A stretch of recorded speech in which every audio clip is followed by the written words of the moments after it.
안녕하세요. 지극히 사적인 책 읽기 독서입니다. 안녕하세요. 똑친입니다. 네, 저희 도덕경 리뷰하려고 합니다. 오늘은 도덕경 54장, 55장 하겠습니다. 54장 성건자 불발, 선포자 불탈, 자손 이제사 불철.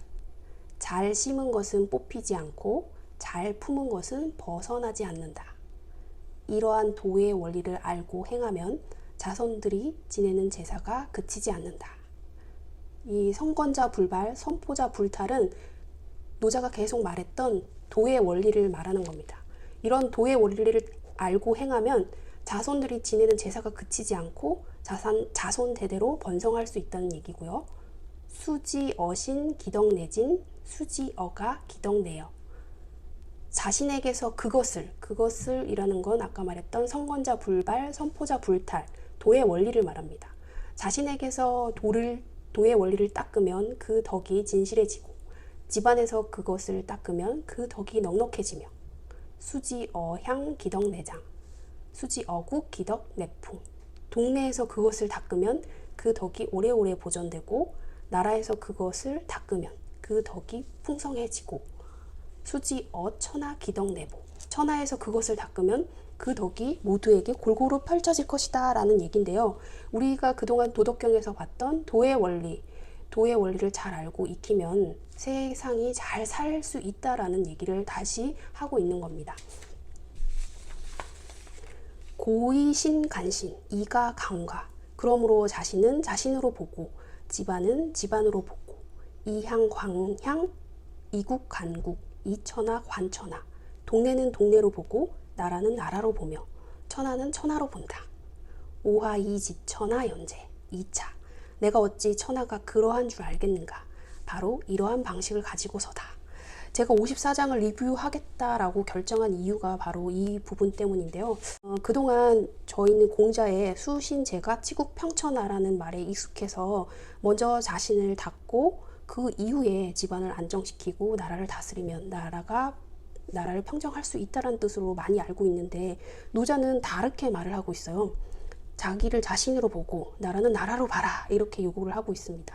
공자가 말했던 내가 내 자신 안에서 수양을 하면 그 이후에 천하까지 확장되는 것을 요구하지 않습니다.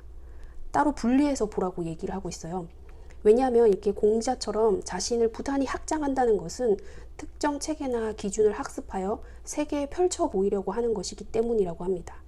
결국은 학습이나 교육을 통해서 그 특정 체계나 기준을 맞춰서 자기를 살아가는 것이기 때문입니다. 노자는 자신이든 집안이든 국가든 천하든 그냥 학프로 헤쳐놓고 그냥 몸은 몸으로 보고 집안은 집안으로 보고 동네는 동네로 보고 나라는 나라로 보며 천하는 천하로 봐야 한다고 말하고 있습니다.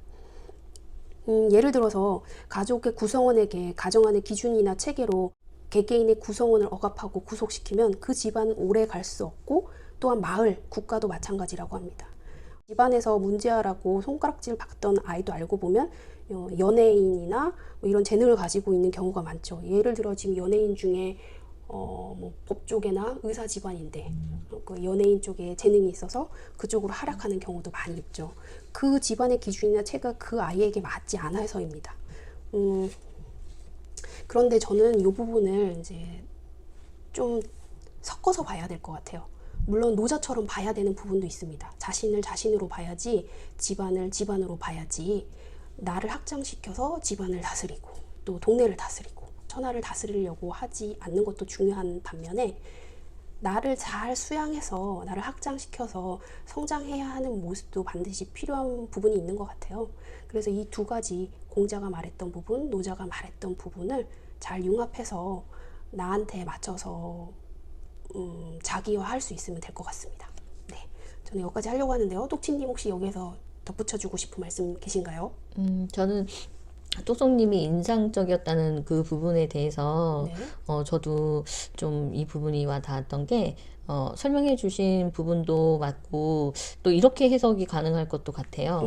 그러니까 자신, 가정, 마을, 나라, 천하가 어떻게 보면 단계적으로 점점 커지는 모습인데 예전에는 아랫 단계를 희생시켜서 위로 올라가려고 하는 경향들이 좀 있었잖아요. 그래서 예를 들어서 뭐 자신을 희생하고 뭐 가정의 명예를 위해서 어느 한 사람을 위해서 뭐 자신의 인생은 다 희생시키고 그 사람만을 밀어주는 어떤 그런 시기도 있었던 것 같고 제국주의 같은 경우에도 천하를 다스리기 위해서 각 나라들이 희생을 해서 어떤 나아가려고 했던 그런 것도 있었던 것 같은데 이 각 단계가 윗단계로 가기 위한 통로가 아니라 각 단계별로 독자성이나 어떤 이런 특별한 어떤 것들이 보장이 될 때 좀 더 이렇게 자연성이 유지가 되는 것 같아요.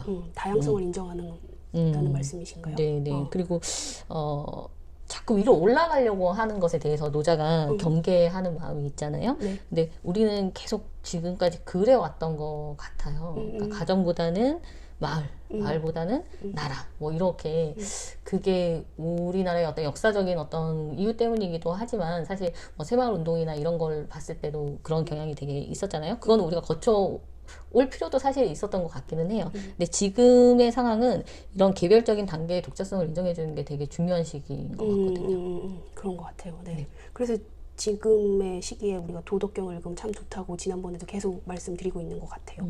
네. 55장 똑치님. 55장 한덕지후 비어적자 덕을 두텁게 품은 사람은 갓난아이와 같다. 도덕경을 우리가 공부하면서 계속 도를 실천하는 사람을 갓난아이에 대해서 굉장히 많이 어린아이에 대해서 비유를 많이 하잖아요. 네. 그래서 그 어린아이가 도대체 어떤 특징이 있길래 이렇게 덕을 두텁게 품은 사람, 도를 실행하는 사람이 갓난아이와 같다고 얘기하는지 그 밑으로 나오거든요. 봉채 해사 불석 확조 맹수 불박 벌이나 정갈이나 독사도 그를 물지 않고 사나운 새나 맹수도 그를 덮치지 않는다. 아니, 이런 것들은 이렇게 약간 약해 보이는 이런 아이를 봤을 때 물고 덮칠 것 같은데 그렇게 하지 않는다라고 얘기를 하는데 아까 공부할 때 똑소님이 설명해 주신 게 굉장히 와닿았거든요. 다시 설명해 주실 수 있을까요? 실제로 어린아이들은 이 벌이나 정갈, 독사에 대해서 두려움을 가지고 있지 않기 때문에 그들을 경계하거나 그들을 해치려고 하는 에너지를 품지 않는다고 해요. 그래서 아무런 에너지를 뿜지 않기 때문에 독사도 그에 대해서 경계하지 않아서 공격하지 않는다라는 얘기를 제가 어디서 본 것 같거든요. 그게 또 맞는 것 같기도 해요. 실제로 명상하시는 분들 중에 보면 모기도 잘 물리지 않는다라고 하는데 그 상태의 에너지에 있는 게 바로 갓난아이의 에너지 상태라고 합니다. 완전 자연성과 일치됐을 때 그죠? 그런 에너지가 나오나 봐요. 그리고 이어서 골약 근유 이압고 뼈는 약하고 근육은 부드러워도 지는 힘은 견고하다. 아이 같은 경우에 굉장히 연약하잖아요. 근데 손으로 이렇게 잡는 힘이 굉장히 강한 거 느끼셨죠? 네, 아이 다들. 키우면서. 네. 저도 근데 그 느낌이 되게 좋더라고요. 제 손가락을 꽉 쥐는 그 힘이 되게 좋더라고요. 되게 신기해요. 어떻게 네. 그렇게 지는 힘이 강한지. 미지 빈모 지합 이최작 남녀 사이의 교합을 알지 못해도 음부가 발기하는 것은 정지지야 정기가 지극하기 때문이다. 이 부분은 어른이 되어서 뭐 남녀 사이의 관계가 됐을 때 뭐 음부가 발기한다고 우리가 생각을 할 수 있지만 자연성은 그렇지 않다는 거죠. 어린 아이일 때도 이 기가 지극하기 때문에 이런 것들은 자연적인 것이라는 거예요. 근데 제가 이 장을 리뷰하는 것은 사실 이 부분 때문이거든요. 이 부분을 공부할 때 턱 하고 막혔어요. 이것에 대한 어떤 제 나름대로의 터붓이 되는 뭔가 문화적인 어떤 후천적으로 길러진 그런 것들이 있는 것 같아요. 이게 자연적인 건데 왜 저는 그렇게 학습이 되었을까요? 그래서 그것을 좀 뛰어넘고 싶어서 이 장을 한번 리뷰하는 것으로 정했습니다. 똑치님은 남자 아이를 길러본 적이 없기 때문에 이 어린 아이가 음부가 발기하는 것이 잘 이해가 안 갔대요. 그리고 들어본 적도 없고 그래서 약간 놀라워서 이 장이 좀 그랬다고 하시네요. 네, 오히려 어른들이 스트레스로 인해서 이 부분이 아이보다 안 되는 거잖아요. 그러니까 그게 더 자연적이지 않은 상태인 거죠. 네. 종일 호의 불사 화지지야. 하루 종일 울어도 목이 쉬지 않는 것은 조화가 지극하기 때문이다. 어른들은 사실 1시간만 울어도 목이 확 쉬어버리는데 아이들은 매일매일 쉬지 않고 울잖아요. 그래도 목이 쉬지 않아요. 진짜 신기하죠. 이것은 아이들 나름대로 조화를 이루었다는 거죠. 하왈상 지상왈명. 이 조화가 바로 불변하는 원리이고 이 불변하는 원리를 아는 것이 명철함이다. 이 조화라는 것도 도의 한 성향인 거죠. 네. 그 다음에 익생왈상 심사기왈강. 이 부분은 좀 도를 실행하지 않는 사람들의 이야기인 것 같아요. 그래서 사람들은 삶을 이롭게 하려고 이익을 늘리는 것을 좋다고 여기고 이 마음이 이익을 늘리기 위한 기운을 쫓으면 굳세다고 여긴다. 근데 이런 것들은 사실 좋지 않고 굳세지 않다는 거죠. 물장즉 의지부도 부도조이. 만물은 가해져서 기세가 등등해지면 오래 지속되지 않고 곧 쇠퇴한다. 그것은 여기에서 그것은 위에 있는 심사기왈강이거든요. 마음으로 이익을 늘리기 위해서 기운을 쫓는 그것은 도를 따르는 모습이 아니기 때문이다. 도에 어긋나면 일찍 끝나버린다. 노자는 항상 말하죠. 도에 맞춰 살면 유구하게 오랫동안 자손 대대로 이어질 것이고 도에 어긋나면 일찍 끝나버린다 라고 항상 이렇게 경고를 하고 있습니다. 네. 똑수님 어떠세요?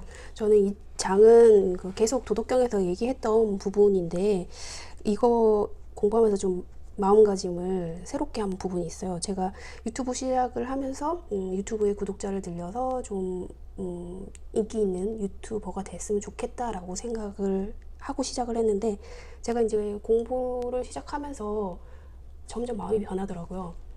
그러니까 유튜브를 인기 있는 채널로 만들고 싶은 마음이 없어지고 그냥 이 채널이 제가 공부하는 채널, 내가 공부를 계속 꾸준히 할 수 있는 그 활력을 제공하는 채널이 됐으면 좋겠다라는 생각이 들었어요. 그래서 이게 어느 순간부터 그렇게 되면서 이걸 열심히 해야지, 애써서 뭔가를 해야지, 끝까지 한번 해봐야지 라는 마음이 없어졌어요. 그러니까 뭐 공부하다가 안 하고 싶을 때는 안 할 수도 있고 또 애써서 열심히 할 필요가 없기 때문에 편집 없이 그냥 통으로 녹음 파일로 그냥 올리는 경우도 있고 하면서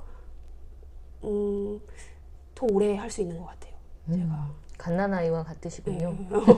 네. 똑치님하고 이렇게 공부를 하면서 제가 이제 녹음을 뜨는 걸 듣거든요. 그래서 이게 복습효과. 내가 그동안 공부했던 걸 또 잊어버렸을 때 다시 새기면서 내가 공부할 수 있구나라는 너무 이기적으로 하는 것일 수도 있는데 정말 좋다. 뭔가 꾸준히 할 수 있는 매개체가 되는구나라는 생각이 들고 이런 마음으로 계속 해나가면 즐겁게 계속 할 수 있겠다라는 생각이 들더라고요. 그래서 저희가 지치지 않고 이렇게 즐겁게 공부를 할 수 있는 거겠죠? 네네. 네. 오늘은 여기까지 하겠습니다. 다음에 또 만나요. 안녕.